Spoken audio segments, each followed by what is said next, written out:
everybody to, if you do want to ask a question, please stand during the Q&A and speak into the mic. We may not need to hear your voice necessarily throughout the room, but we are recording. So by speaking into the mic, we make sure we get it on our tape. So anyway, with no further ado, I'd like to introduce Tony Roach with Harvest to Oasis. And Tony, take it away. All right, thank you. Thanks, Sterling. Hi. I'm Tony Roach. I'm from North Central Arkansas, and I'm putting together a new company. This company, Harvest to Oasis, is in its infancy, just inventing just about everything that you'll see as I'm going along. The product that I'm going to be demonstrating I call AR Super Pots. My name is Anthony Roach. I'm from Arkansas, and AR Super Pots. I put this together, thank you, out of scrap material. Well, I proved the theories, I should say, out of scrap materials over the years. I've been a wannabe farmer for 30 some odd years, and tried my hand at strawberry growing. Found out that when it doesn't rain in north central Arkansas, you have to pump your water, bring it up, circulate it, establish a relationship with that water and the plant, or else the plant isn't going to survive. I don't know why it took me 30 years to figure that out. But especially since I'm from southern Arizona. And we had to use irrigation or else the plants just did not live. Anyway, so I created a product, and from my drawings, I had a 3D model printed. This is from 3D printing. This is ABS plastic, and this is a 1/3 scale model of what I just mentioned, the AR Super Pots. And this ultimately will be created out of bioplastics, meaning made by plants, from plants, for plants, just about as plant worthy as I could make it. They are making now new bioplastics from wheat, potato. Of course, for a long time they've been making bioplastics from corn, sugar. They've been around for a long time. Bioplastics are not new, but the resources that bring them all together and produce them in plastics that can be molded and handled efficiently, the technology is coming together that makes that more easily accessible to all of us. So I wanted to kind of expand on that and use all these things together. I came to a 1 million cups by doing an online search, or I guess a Google search about business resources. And when I plugged it in and I saw Kauffman Foundation and I saw that Springfield was going to be getting this new 1 million cups, and they were going to have a meeting every week and gather together entrepreneurs or wannabes like myself, I thought, great, that's where I want to be. And so I decided I'd bring my models, do a little demonstration for you. As I said, my company, these are just my dreams, my thoughts, my ideas. I'm just bringing them together. It's not, I have no sales yet. As a matter of fact, I do not even have the molds made for these units yet. This is my feasibility study, I guess, if you will. What reaction am I getting from the public? What things do I need to work on? What things do I need to address? How would you like to use these products? How do they fit in the world? So that's part of what I'm doing. And I put together a few notes here. And basically, I've almost covered everything that I wanted to say. So I wanted to give you a little demonstration today and then start taking questions. That was my thought anyway. I would just see what it is that you want to know about this. And I probably will need to set this mic down to do some of this. What I proved my theory on is bags, buckets, bowls, plastic, aluminum, stainless steel, painted metal, unpainted metal, all of the things that I could find around the farm that I thought I could create, maybe a raised bed garden system, maybe harvest and collect some rainwater, maybe harvest and collect some dew water. And because every morning I'd walk out of the house and dewdrop would land on my head, and I'd walk through the grass and be wet up to my knees before, getting across the front yard. And I thought, that would be doing a lot more good if that were down in the root system. And we get these misty little foggy rains, and I thought, that would be doing a lot more good if I could capture that and deliver it to the root on demand. And so, as I said, this is a 1/3 scale model, and I'm not sure how the visibility is here. Sorry. But you'll see that each leg, I'm calling, is a reservoir. And unlike an ordinary pot, you think of an ordinary pot should have an open top and a closed bottom. Well, I reverse that. I have a closed top and an open bottom, so I could conceivably start a new tree in here if I wanted to put an apple seed. I'll have a grid work of potential openings on the top of this enclosure.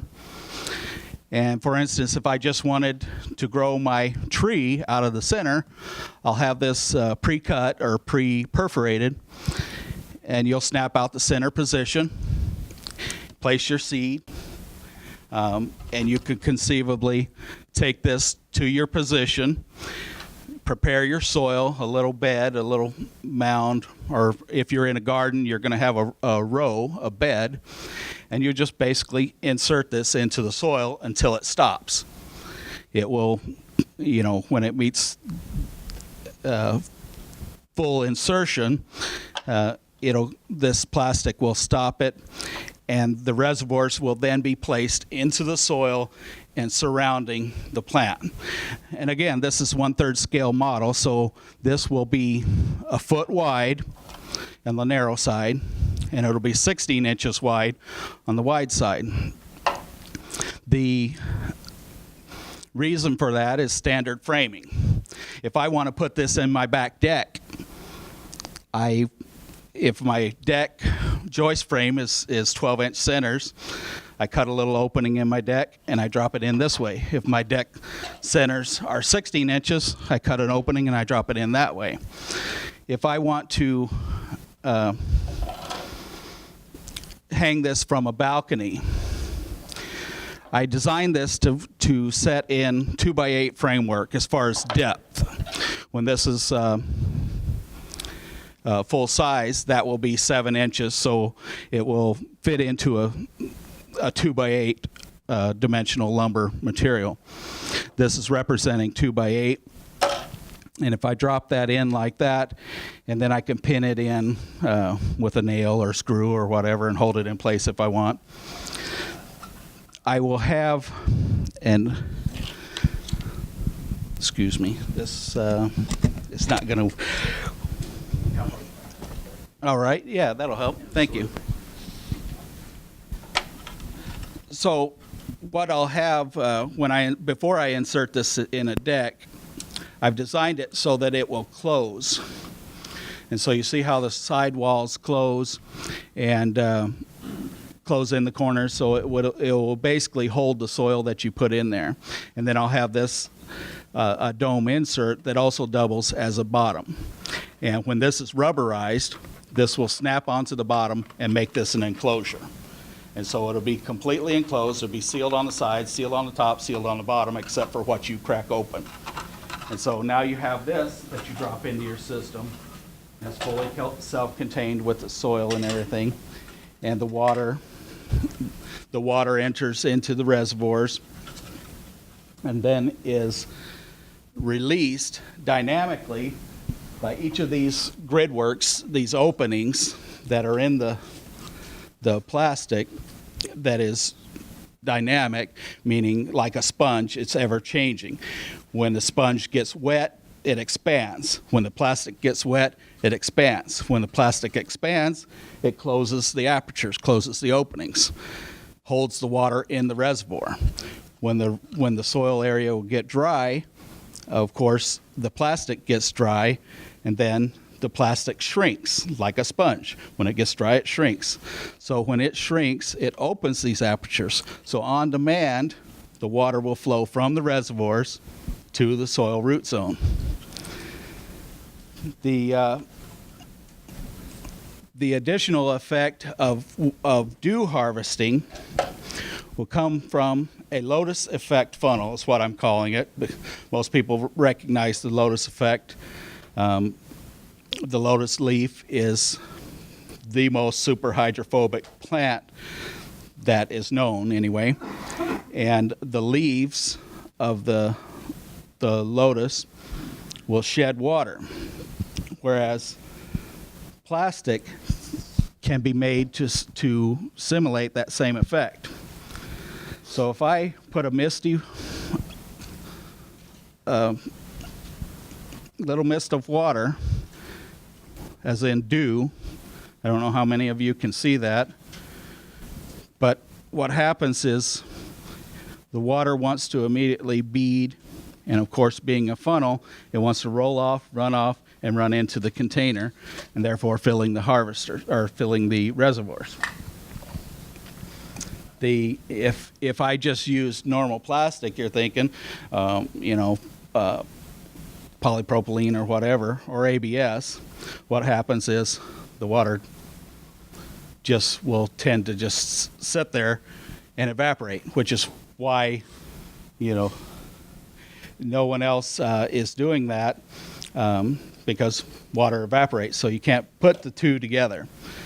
So anyway, this is my new product. I intend on producing a line of these products, both commercially, for the home gardener, whatever, and then servicing all of those markets. So I'd like to take your questions in response to this product and also Harvest to Oasis, and where I should go with it. I'm here to learn, I guess I should have said. So I got a question for you, right here in the back. People like you are super smart, and I run into inventors like you. And the thing is, most of our brains are like splattered on the walls because you just blew our minds. So my question is, what's hard for people like me that aren't as smart as you is I'm thinking, who is this for first, and what's the benefit of it in like one sentence? Well, this is the cure for drought in one sentence. All air has moisture in it. This cup, any cup that you'll put. Okay, you're right, Craig. The cure for drought is the one sentence. For who? The customer the customer that I would envision primarily would be the home gardener. I mean, just anyone who wants to raise a plant efficiently. Particular climate? Certainly the passive air moisture harvester is going to do better in higher humidity regions. This is an option. This will float above. You can use as many as you want, 1, 2, 5, 10. It will set on a PVC framework, so you could station it wherever you want, as many as you want. So if you're in an area that doesn't have a whole lot of moisture, then you're going to have to use supplemental irrigation, but then the base itself will manage and deliver that water for you. So you're going to prevent drought for home garden, particularly in arid climates. Right. Remember that. That's an important sentence. Thank you. That helps. Oh, sorry. My question is, okay, if I put a tree, little seed in there, what happens when that tree gets bigger? What happens to that? Right, this is a bioplastic, so it'll be quite soft and somewhat biodegradable. I want to make it to last at least 3 years because I'm a strawberry farmer. And what I would like to do is put my strawberry plant in here, put a row of these strawberry plants, 50 foot long, 100 foot long, or whatever, and let them get established and root well, and then I could conceivably pull this container off. Same goes with the tree. Once the tree is well established, well rooted from a seed, you could conceivably pull this off, but not entirely necessary because it is biodegradable within, and it is fairly soft. Although what I'm representing here is ABS, the bioplastics will be quite soft and flexible, much like the tiny little black plant containers that you get your plants from at the nurseries and that. They'll just crack and pull away, and you could conceivably just crack them off of there and pull it out of the way once it's well established. Yeah, Anthony, I want to ask you a question. Yes. It appears as though these could be manufactured out of very thin material. Yes. They look to be very inexpensive if you were purchasing them in volume, which means that they could be used commercially, Right. you know, and potentially from that standpoint, the whole state of California right now is a customer. So my question is, have you costed these out? Are you thinking that they would be offered in larger sizes for a larger application other than balconies or apartments or the home gardener? Yes, thank you, Rick. Yeah, I will have I already do have the drawings for several different sizes. And yes, these can be produced quite inexpensively, for the reasons that you just stated. Yeah. Yeah, well, yes, to the extent of the common plastics that are in use in molding. Commonly, they'll use polypropylene, HDPEs, just standard general This is an HDPE polypropylene. This is probably a polypropylene. And so these things are common. Bioplastics, on the other hand, are just, as I said, the technology of some types of bioplastic is just coming together. And so those costs are quite dynamic at the moment. So what I envisioned is starting this with common polypropylenes, and yes, I have a price point at that. I'm thinking, actually, I'm confident in stating that I plan on putting this kit together with a base, which is a foot wide, 16 inches long, about 10 inches high, a dome insert. What this does is screen the water and also lifts the foliage from the plastic and helps to elevate and helps to prevent soil-borne disease issues, stuff like that. Put those two together, plus one Lotus Effect funnel for $14.95. And that will be a version that a person might use on their back deck. I will have a round version that will go into a round pot. For instance, if there were a 10-inch pot that you have in your house, I'll have this designed as a 9-inch round insert that will basically you'll just depress it right into your existing soil. Around your, crack open the top and press it in right around your existing plant, or preferably put this in place first, then put your plant in it. Well, I think Rick was reading my mind because he asked my question. It was on price point, and Great.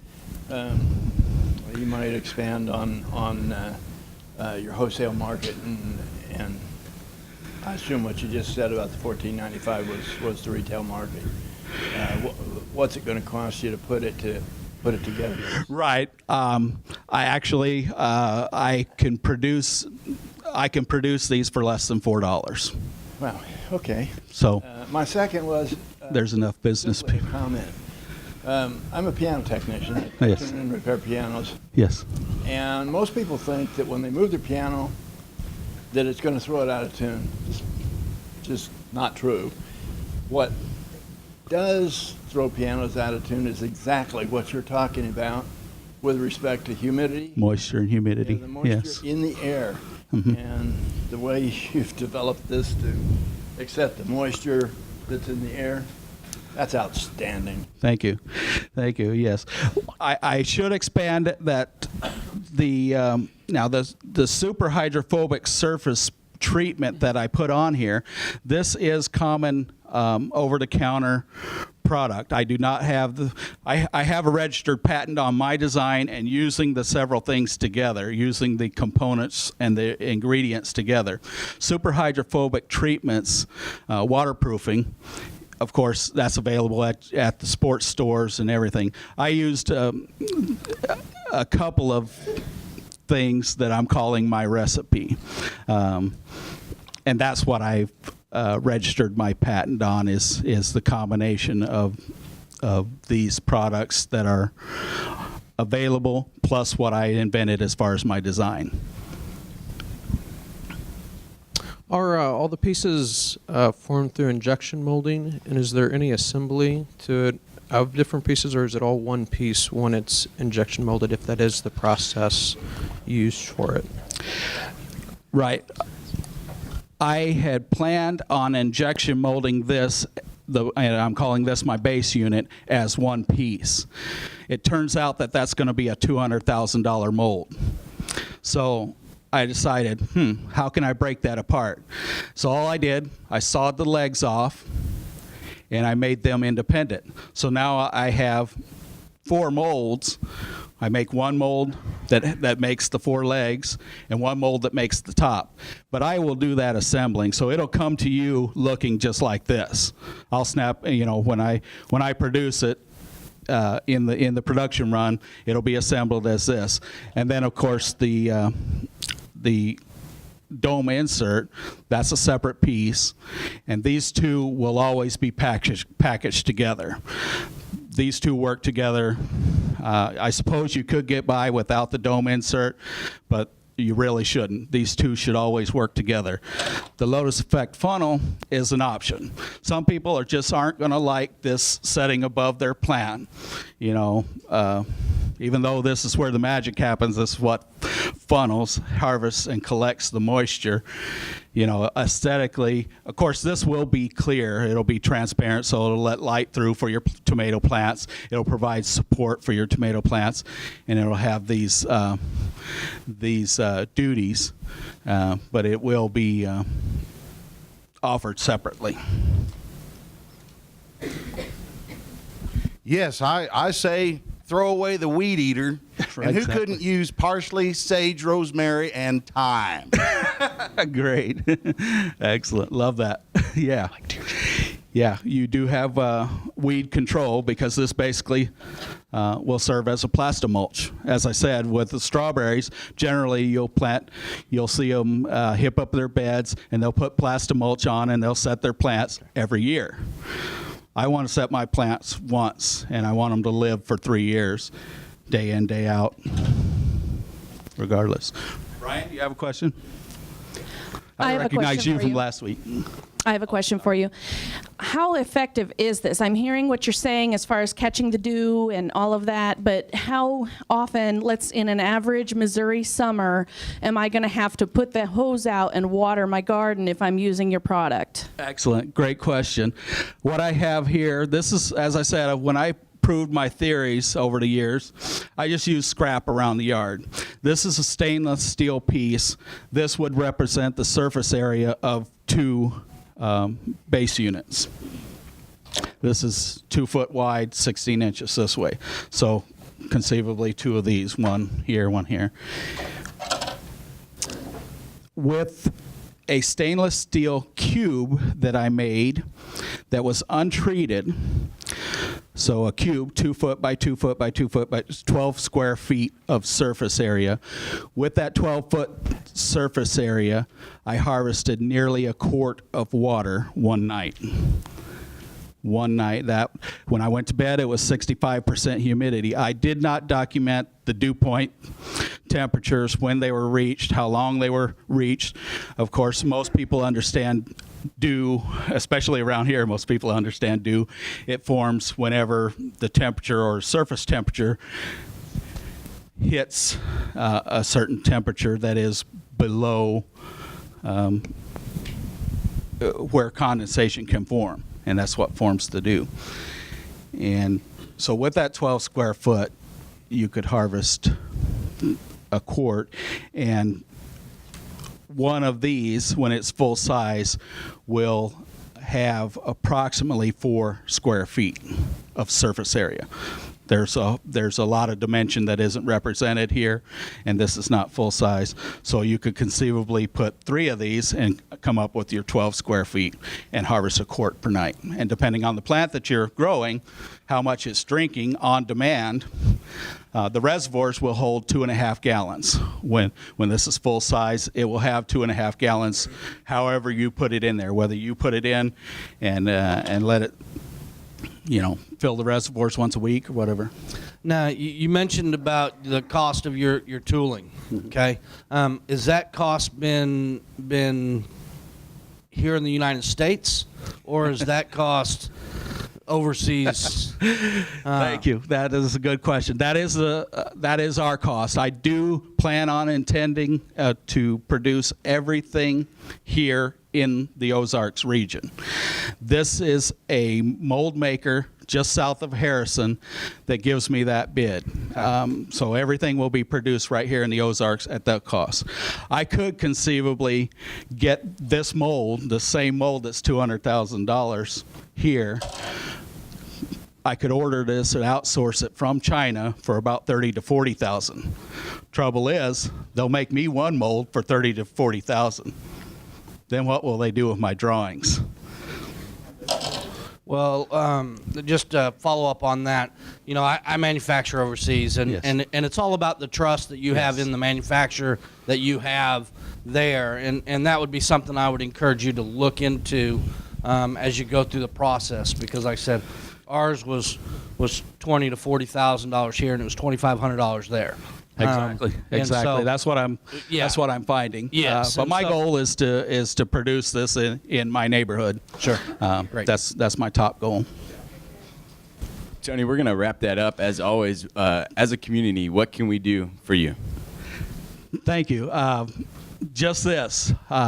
Support people who are coming and trying to break into the business, establish a business or whatever. I think you guys are great for taking your time to come and listen, support, bring these questions. Good question, Craig, back there, and good points.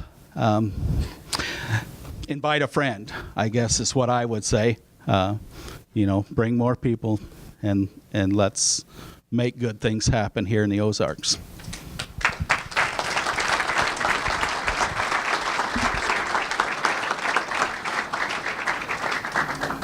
Thanks a lot, Anthony. I have an announcement. Second Thursday is going to come around here week after next, and MATA meets every second Thursday here from 4 to 6 o'clock. It's a great organization. It's a great event, and I'd encourage all of you to come. So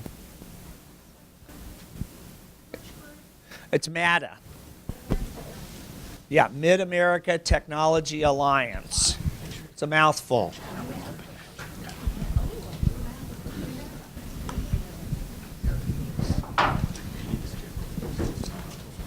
You should be on. Oh. Do I just go? Why do I just go? Oh, okay.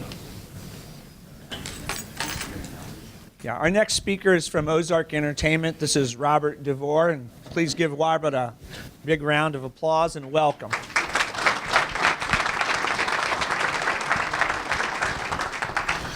Well, Well, I know a lot of people in this room, so thank you very much for anybody that did show up. Anybody I don't. What you don't know is I'm going to get with that guy. We're going to go to Colorado and make a lot of money.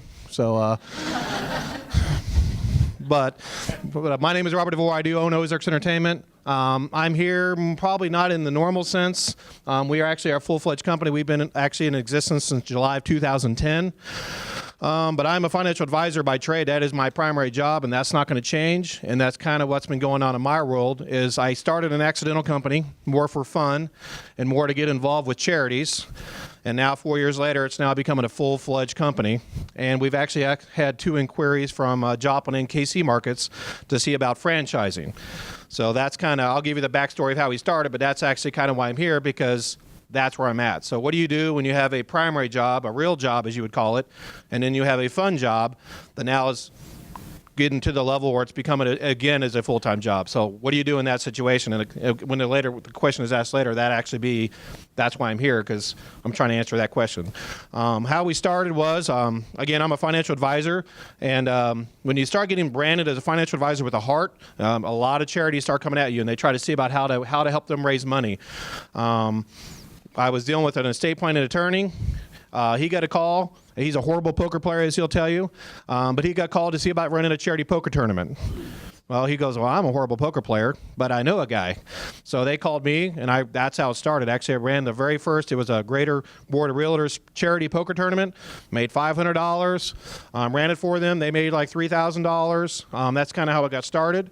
And then another one of my clients was on the board of Geinca, and they wanted to do something, again, to help raise money that was different from what they did. And so they said, hey, Robert, is there a way we can see about you helping us to raise money here? And I'm like, well, sure, we can do it. Again, charity poker tournament. Genius, right? I already just did one. Well, then, of course, they wanted to add a blackjack table and a roulette table. I didn't have that, so I went out and bought it. Okay, that went well. They raised quite a bit of money. And then I get another inquiry from another party. So basically what I did is, as I went along, every time I got another inquiry was to buy more stuff. So it was all self-funded. It was me and an estate planning attorney. Again, doesn't make any sense, but that's just kind of how it happened. Next thing you know, I've got a van, really fancy, beautiful white cargo van we wrapped. I've got enough equipment to run a party for 750 people. My largest vendor, my largest client, we actually run for Expedia, and it's 540 people. We do vending events. I mean, I have so much stuff you'd be amazed. I mean, it's as I would call it, I have so many games and toys. It's just amazing when people go, I didn't realize you actually had all that stuff. So it's kind of a weird deal.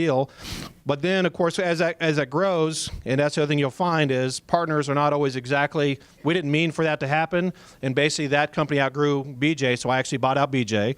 We actually started with an inflatable company, which we figured out that is not my market. I didn't want any part of that market, so I actually bought out that partner.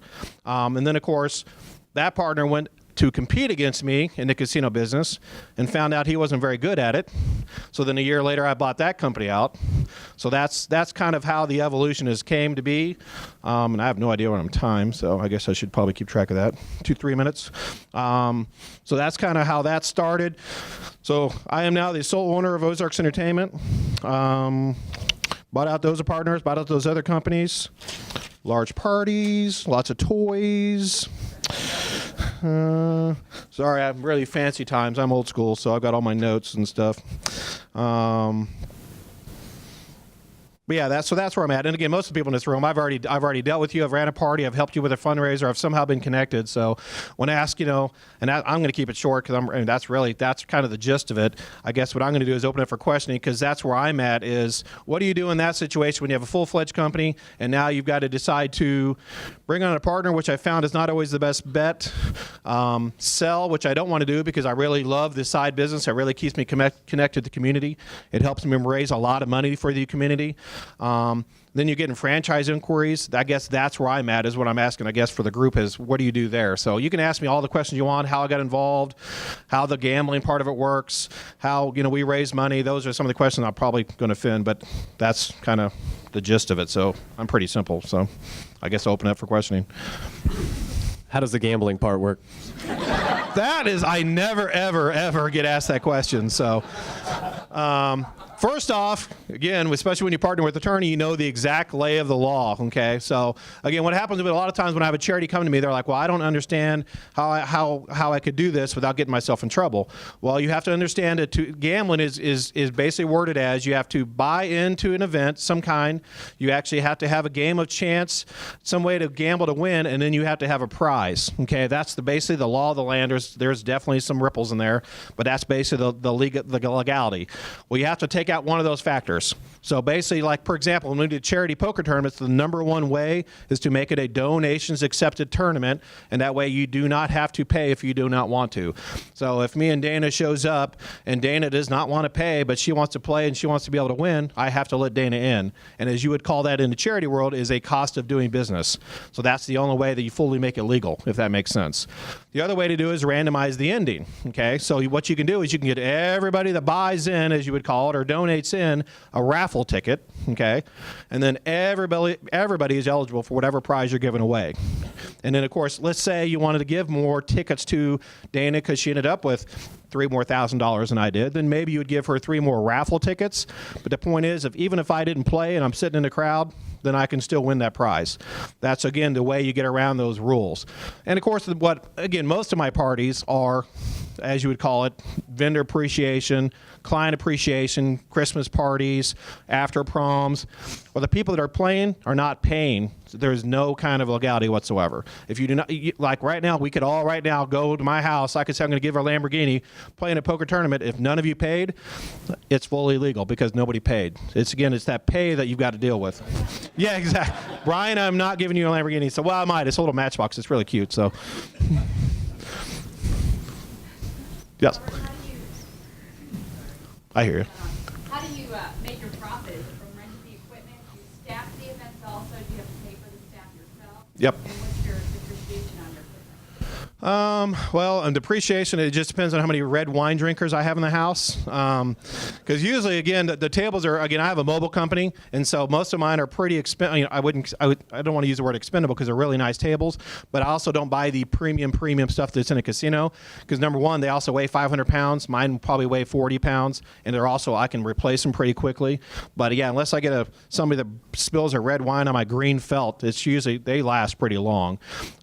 We do have, I think, I'd have to ask our sales manager. I think we're up to 70 dealers. I do have a sales manager. We staff everything. It's another reason why the charities like me. Because, again, most of the time you have an executive director that's with Alzheimer's. So they're really good at dealing with that group. They're really doing with like a plated dinner. They're really passionate about what they do. But that's a lot of work to do all that stuff. And maybe they have a staff of 5. Maybe they have a staff of 1. So that's what happens. We run all that. You know, we set it up. We bring it. We run the casino, every facet of it. All they have to do is tell me how many winners they're going to have to keep track of. And then we shut it down. And basically all they have to do is decorate and drink red wine and not pour it on my tables, and I'm happy. So you're dealing with a lot of charities, though. Yes. There. Oh, yeah. Yeah. Again, but the other reason why you'll like me, and there's a lot of people in this room I've dealt with, because, again, being a money guy, I can help teach them how to cover their cost. So if you book Machine Gun Symphony and try to sell tickets, that's what you got. You're just trying to basically get people to pay for that ticket to pay for the event.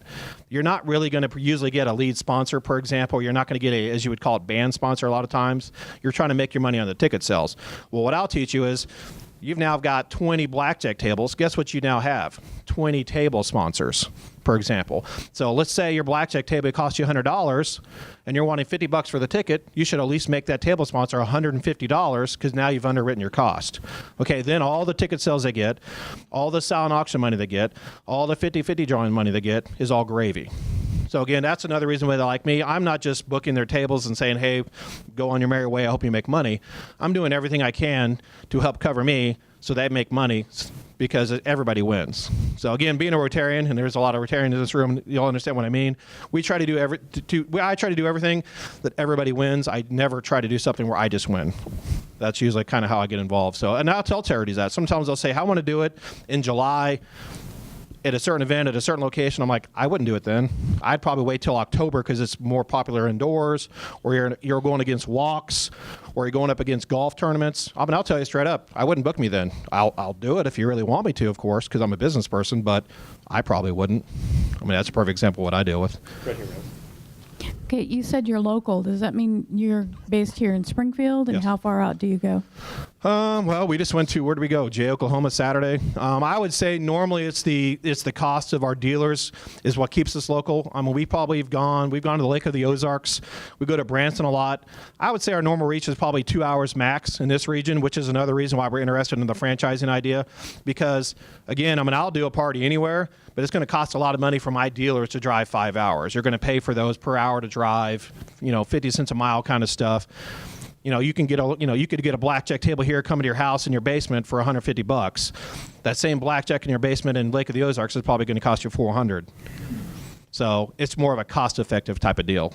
So, are you taking a percentage of the gross revenue? I do not touch anything from the charity events. Is that what you're asking? Or what they make? I'm trying to. From a franchise opportunity, I'm trying to figure out where the money is. That I don't know yet. So that's where I'm at. So I have not done any of that. So I've never done franchising. Again, I'm a financial advisor, but I've never done the franchising and dealership and that type of agreement. So that is up in the air. I don't know yet. So essentially, what you're saying is that you're doing this strictly as a philanthropist, so to speak.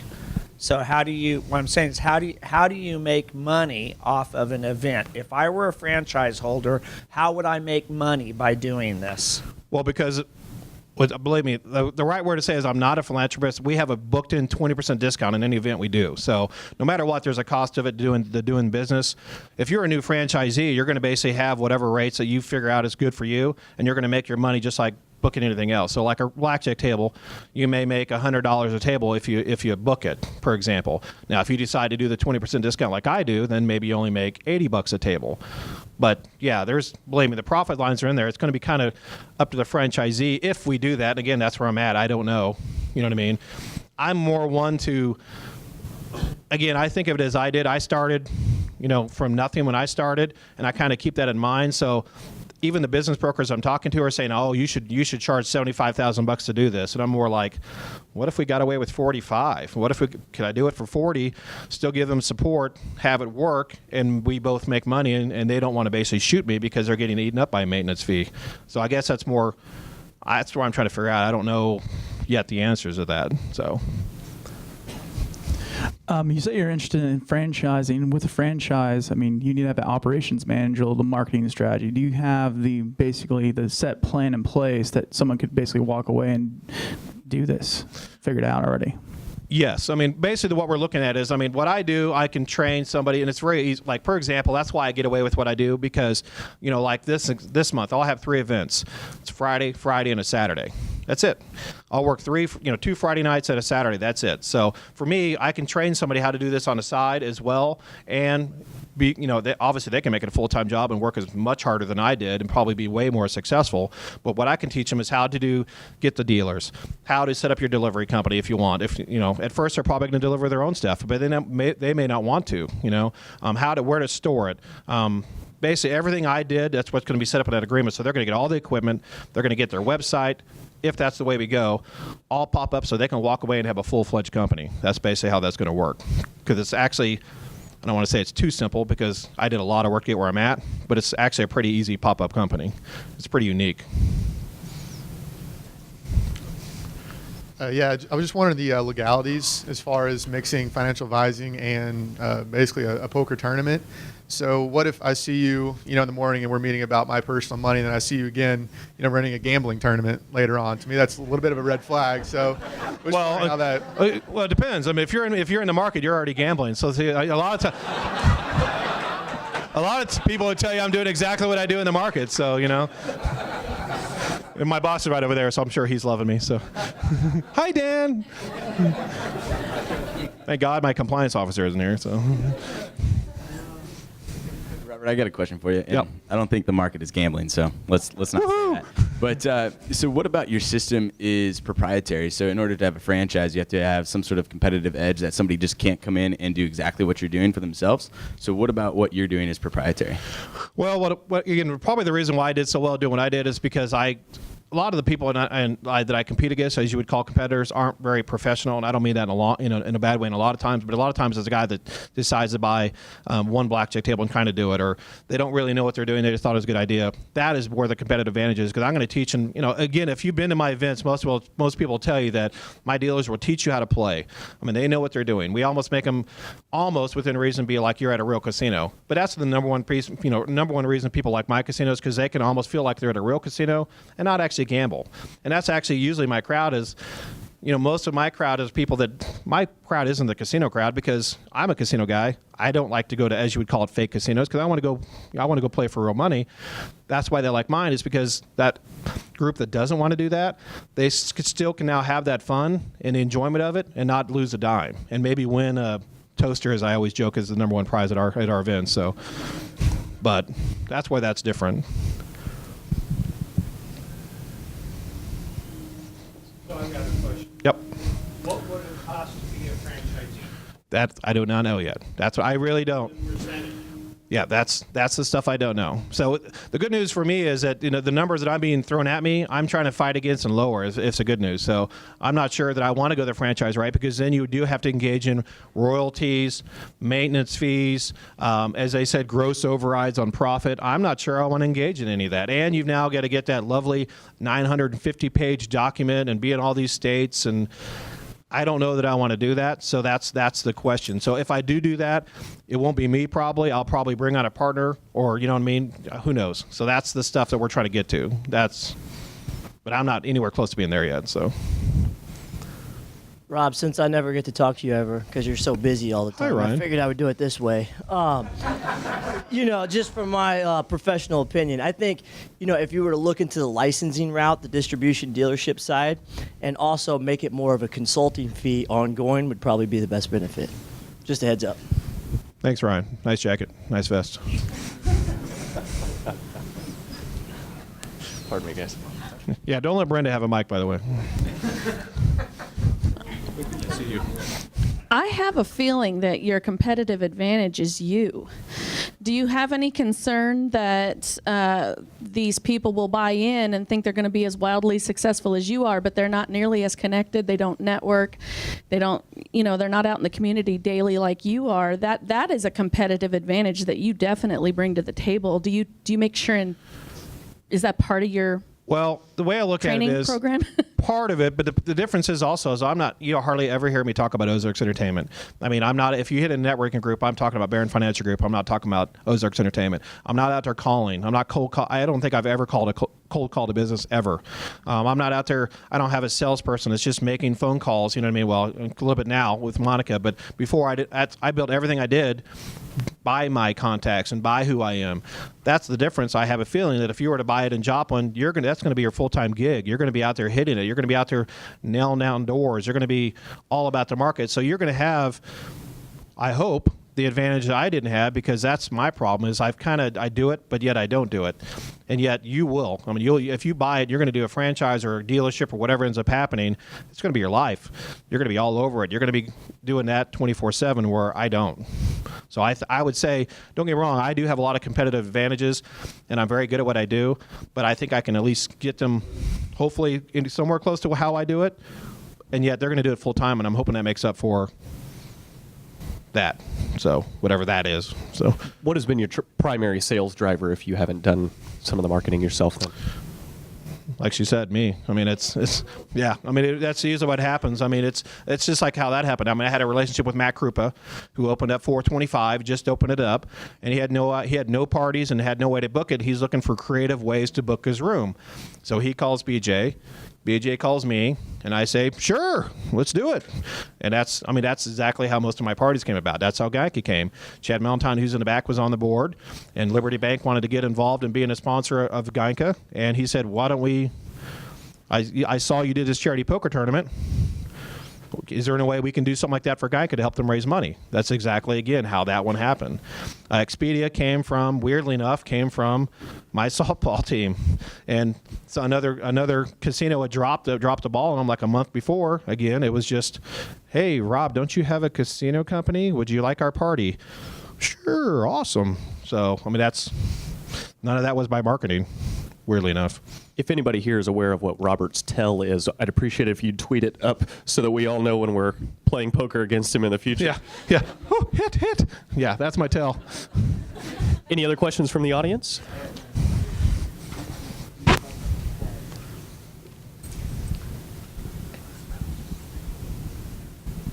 I believe it's more of a comment.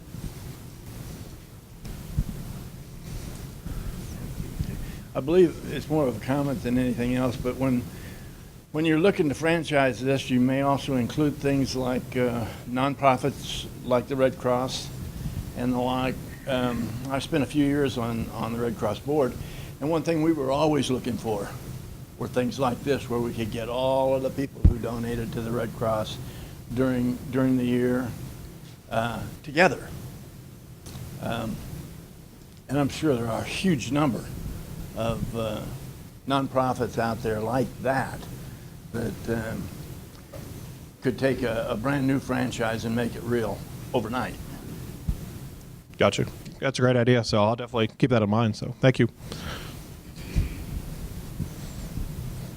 Robert, as always, we wrap up with how can we as a community help you? The idea on the dealership versus franchises. So I guess anybody that has expertise, have been there, had their own business, and been in that situation, anybody that's the area I'm at. So that's exactly where I'm at, trying to figure out where I go on those two roads, and anybody at all that has maybe any input on that. And I'm very good friends with Trevor Christ, and he's a perfect example. I mean, he has, Trevor Christ is the CEO of Dixon and Lindstrom, but he also has Nona's, he also has Casper's.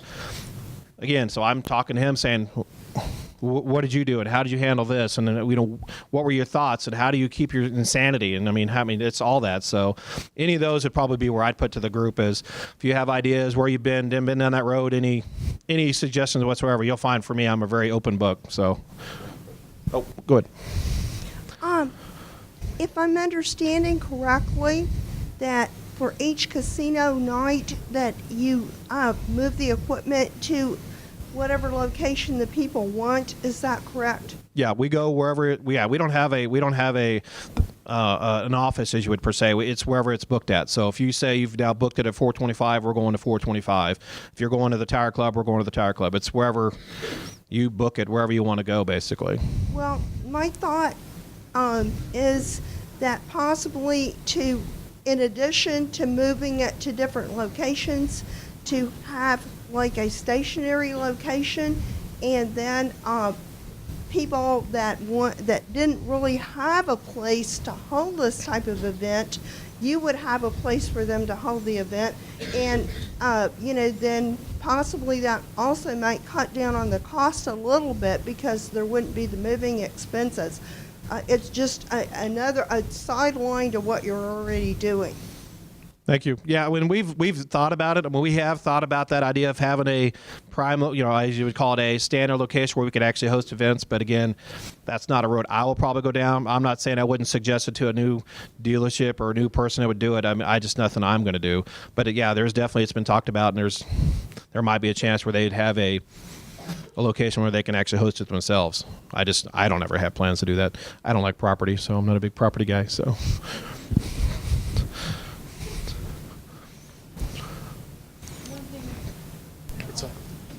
One thing some of us have been looking at in my organization is we had kind of looked at franchising as very expensive.